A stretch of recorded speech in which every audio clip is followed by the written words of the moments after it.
consistent this year. Is that one of the hardest things for a freshman, just to kind of just be consistent? I think it's hard if your specialty is shooting the basketball, because I think that kind of comes and goes. But I don't think it's as hard when your specialty is doing all the other things. You can have an off day, but still you can try harder, hustle, or compete, and rebound, and get deflections and guard and that kind of stuff. And I think that's what makes him so effective, is that he doesn't have off days very often doing those things. Josh said the best advice you've given him so far is early in the season to just be himself and to not hold back. Do you feel like he's done that lately? Yeah, I think so. I think there's still another gear he can go, and I think he would tell you the same thing probably too. He's been really, really good. I think he's getting more and more comfortable playing with these other guys and understanding their strengths and weaknesses. And before, like he may keep the ball too long on the break. Now he's pitching it ahead, and he's understanding that they'll get it back to him, things like that. And he's making the game easier for them. And he's figuring it out that they can make the game easier for himself as well.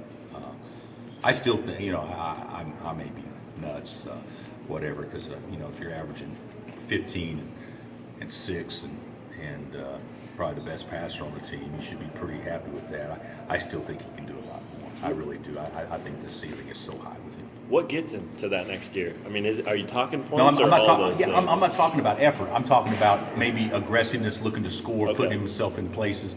I still don't think he's the offensive rebounder he can be. Sure. But we've seen flashes of it. Yeah. I think he should be the hardest guy in the country to block off on the offensive glass because he gets a running start every time. Right. Things like that.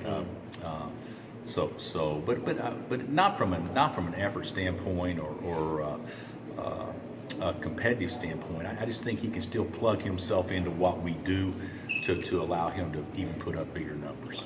As far as starts to a career go, is he not the best you've had? I think Wiggs was averaging about the same thing or a little more through the same number of games.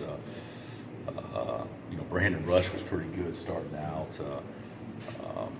There's been some other good players that where Xavier Henry was really good starting out. But I would say Josh as a complete player is further along than anybody we've had. You mentioned kind of one of the hardest things for him coming in was that there were a lot of other talented players on the team, and He mentioned that? Yeah, and he said, he wanted to assert himself. I'm curious, were there any guys that you really had to kind of get them to assert themselves? Like any freshmen that you've really had to? I think that happens all the time because freshmen, it sounds all fine and dandy to come in here and hey, I'm going to be aggressive and I'm going to be all this, and then you got some older fellas saying, hey, listen here, young fella. This is my show, not yours yet. We don't have that, but I think there's been teams that, even though those words aren't spoken, that they're somehow put in kids' mind, and they defer too much. And Josh has probably deferred a little bit, but not a lot. What are you expecting from UNLV? They won last night. They beat Barry last night by 7, and I think their record's 7-5, and they'll play zone, they'll play man. They're capable of if they're making shots, they're capable of giving anyone problem. But they've also been very inconsistent.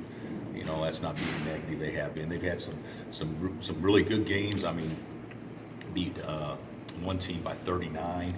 I can't remember who it was. May have been Northern Arizona, something like that. And then don't make any shots against Duke. So they've been kind of all over the map, and we've been inconsistent in some ways too. So I think the biggest thing is not allow them to get consistent. And I'm probably as excited about seeing how our team reacts in our first true road game. We played away from home, but this will be a little bit different. Are you good with it being Vegas? I mean, all the glitz and glamour that Vegas has. Yeah, Vegas does have a lot of glitz and glamour.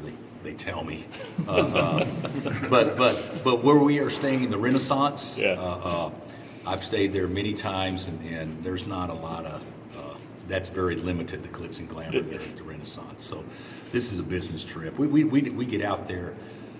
What time we get out there? Around 6 o'clock their time or 5 o'clock their time, and we'll stay in and then we'll go shoot the next morning, and then we'll play a game, and they leave immediately after. Right. So this won't be any different than going to, Ames or Manhattan or Stillwater or Norman. Right. It really won't. From our guys' perspective, they'll see the lights as we drive to the hotel, and that'll be about the only time they will. Yeah. Is there any difference in kind of conversations getting close to like the holiday time? They get to go home for a few days. Is there anything to like kind of refocus them? Good question, and we haven't talked about that yet. But we've had several teams that went home for Christmas emotionally before the game was actually played, and we've had some teams that didn't do that, and we'll emphasize with our team how important it is to keep some momentum going into the Christmas break. Was that kind of like the Temple game a couple years ago? That